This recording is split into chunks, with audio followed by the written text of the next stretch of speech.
காலையில் எழும்புனதும் நம்ம புளி ஜாடியை தொடக்கூடாது. உப்பு ஜாடி தொடலாம், புளி ஜாடி தொடக்கூடாது. நீங்கள் பால் ஒரு துளி போல் எடுத்து முகம் பூரா பூச்சிக்கிடலாம். கீழேயே கொட்டிச்சுன்னு வைங்க, அப்படியே எடுத்து முகத்தில் தேய்ச்சிக்கலாம். பால் தினம் முகத்தில் பூசினீங்கன்னா மகாலட்சுமி கடாட்சம் பெறும். அதோட பாலெல்லாம் சிந்துச்சுன்னா உடனே கிருஷ்ணார்ப்பணம்னு சொல்லிடுங்க. பால் காய்ச்சும் போது முடிஞ்ச வரை பக்கத்தில் நின்று காய்ச்சுங்க. எப்படினாலும் ஏமாத்திரும், பால் பொங்கி கீழே போய்டும். அப்படி அடிக்கடி பாலை பொங்க விட்டால் கடன் பெறும். வெள்ளிக்கிழமைகளில் போய் ஷாம்பு வாங்கக்கூடாது.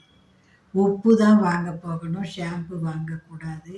சீயக்காய், கசப்பு போன்ற பொருள்கள்லாம் வாங்கக்கூடாது. பண கஷ்டம் வராமல் இருக்க நீங்கள் வீட்டை சுத்தமாக வச்சுக்கணும். அங்கே எங்கே துணியெல்லாம் செதறி கிடக்கக்கூடாது, கீழே எல்லாம் மூடி கொட்டி கிடக்கக்கூடாது.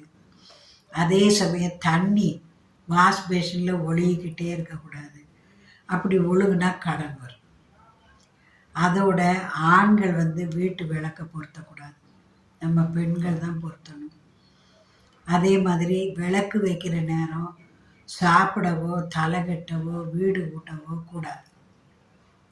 வீட்டு வாசல் முன்னால் தொடப்பம், மாப்பு கட்டை அதுகளெல்லாம் வைக்கக்கூடாது. நீங்கள் செருப்பு கலட்டினாலும் கொஞ்சம் தள்ளி போடுங்க, வாசலுக்கு நேரம் போடாது. இப்போ அப்பார்ட்மெண்ட் பெருகி போச்சு, எல்லாரும் வாசல் மேலேயே தான் போடுறாங்க. மகாலட்சுமி வார இடம் காலையில் வாசலை திறக்கணும், மாலையில் பால்கனி கதவை சாத்திட்டு விளக்கு ஏற்றினா செல்வம் பெருகும்.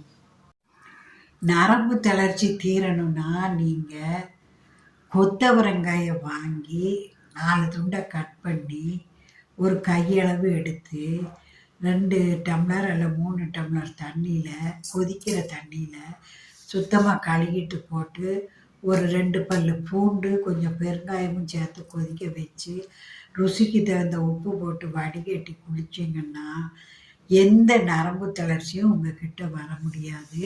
கொத்தவரங்காய் கொரோனாவையே விரட்டி அடித்தது வைத்தியர்கள் எல்லாரும் சொல்கிறாங்க. இது ஒரு சத்து மிகுந்த காய். அதனால் பெருங்காயமும் பூண்டும் சேர்த்து சமைச்சிங்கன்னா எந்த வாய்வு பிடிப்பும் உங்களை துன்பப்படுத்தாது. தவறாமல் நீங்கள் உங்கள் வீக்னஸ் தீர படுத்த நோயாளி கூட எழுந்து உட்காரணுன்னா கொத்தவரங்காயை இந்த மாதிரி செய்து கொடுங்க. சீக்கிரத்திலே உடல் நலம் தேறிடுவாங்க.